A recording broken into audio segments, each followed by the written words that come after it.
One really cool thing that you'll see once you start playing around with automation code in Google Sheets is that there's several ways to actually execute the automation. And before you get scared off, it's super easy to set up each one of them.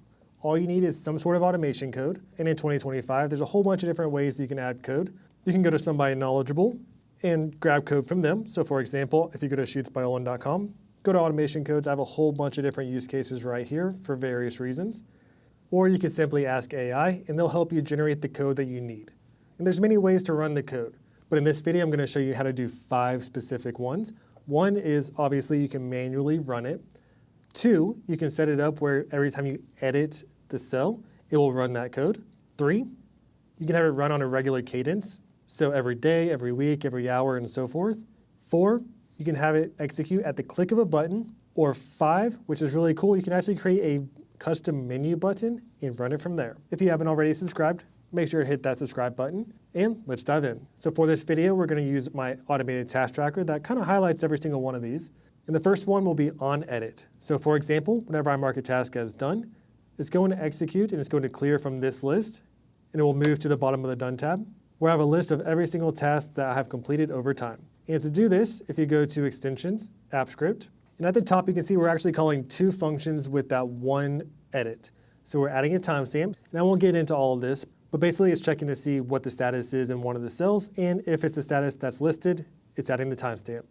Another thing that it's doing is it's looking to see if the task is marked as done down here in the move done. If it is marked as done, then it's going to be moved to the bottom of the done tab. And there's other calls that are in there too, but that's the gist of it. But the key right here is this on edit code. Now for recurring, we have all of our recurring tasks listed here on the task list. And over here we have it flagged whether it's to add or not to add. If the to add is no, then that means that we're not going to add it because it doesn't need to be completed again. And we have that based off of a frequency threshold right here. So what I'm going to do is I'm going to change some of these back to exceed the threshold. So we have 2 yeses. And to run the recurring code, all you have to do is press run. And this is the manual way. So I pressed run. Now if I go back to my task list, at the bottom of my task list, both of those ones that were yes are now no.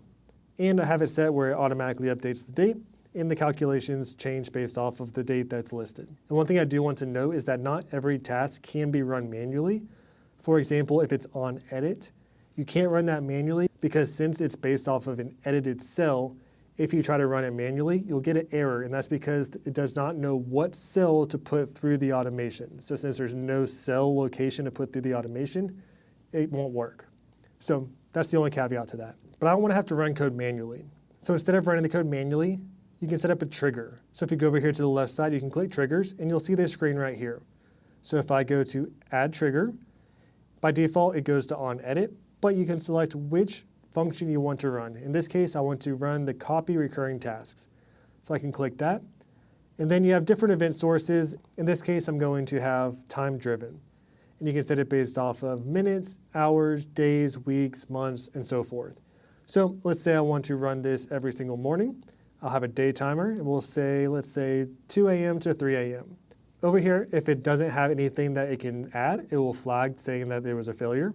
And you can say notify immediately, hourly, daily, or weekly. I usually just leave it as daily and hit save. So now every morning between 2 and 3 a.m., it will run this code for me so I don't have to do anything. And when I wake up in the morning and log into my task list, every recurring task that needs to be completed will be added to this list.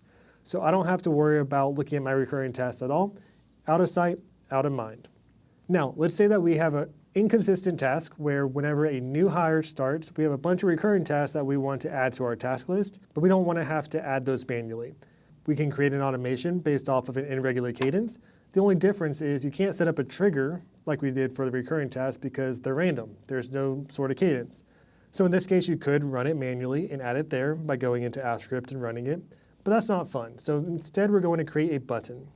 So I want to create it right here. All you have to do now is click onto the button. It will run the script, and at the bottom of the task list, it will add all of those one-off new hire recurring tasks. Now I'll go ahead and delete this and show you how to set that up. So I just deleted that button. We're going to go to Insert, Drawing, and then select a shape that you want. I usually do this rounded rectangle, but you can do literally whatever you want. We'll draw a rectangle, and I'm going to say new hire, but obviously make it something that makes sense for your project. We'll give it this orange color, and let's make it a bit bigger. Now, once you hit save and close, it will automatically be added, and you can move it around, you can resize it, things like that. Now, in the top right corner, you'll see 3 little dots, and this is where you can assign a script. So that way, whenever you click it, a script will run. But before we click that, we need to go into our app script. So you'll go to Extensions, App Script, go to the script that you want to run, and now we need to copy the function name. Make sure you don't copy any spaces before, the parentheses after, just the function name. So now we can go back here, we can go to Assign Script, and we can paste it.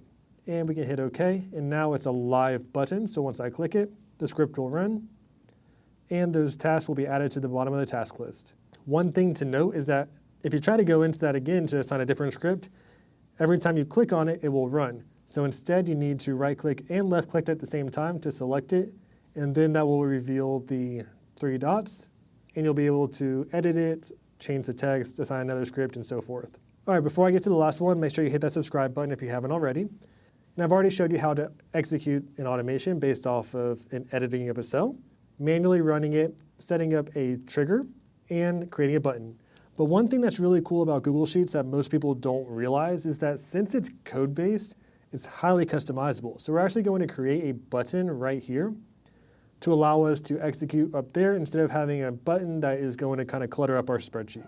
So to get that code, we're going to go over to sheetsbyolin.com, go to Automation Codes, and then down towards the middle, you'll see Create Menu Bar option for automation. And then all we have to do is copy that code. And let's say we want to set this up for new hire.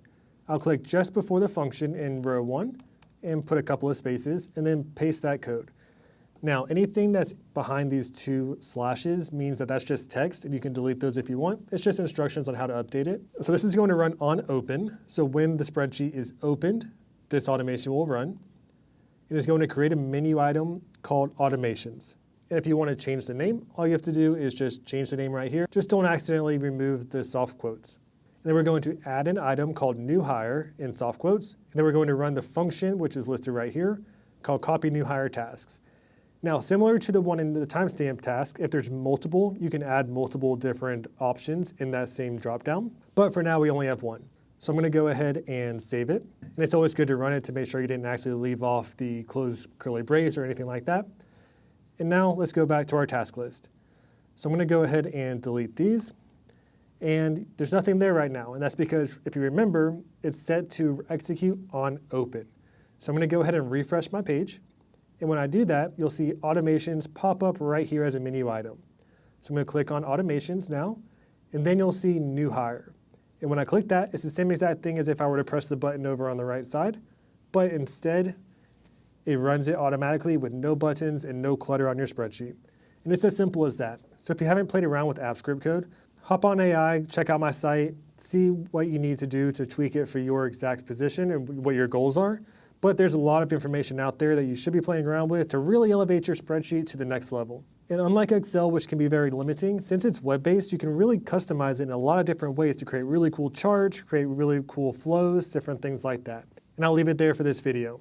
Once again, don't forget to subscribe. If you're interested in kind of automating your spreadsheets as much as possible, but you may not be wanting to dig into AppScript quite yet, make sure to check out my advanced playlist. And in there, I have a lot of different formulas that are integrated already into Google Sheets that will help you automate as much as possible.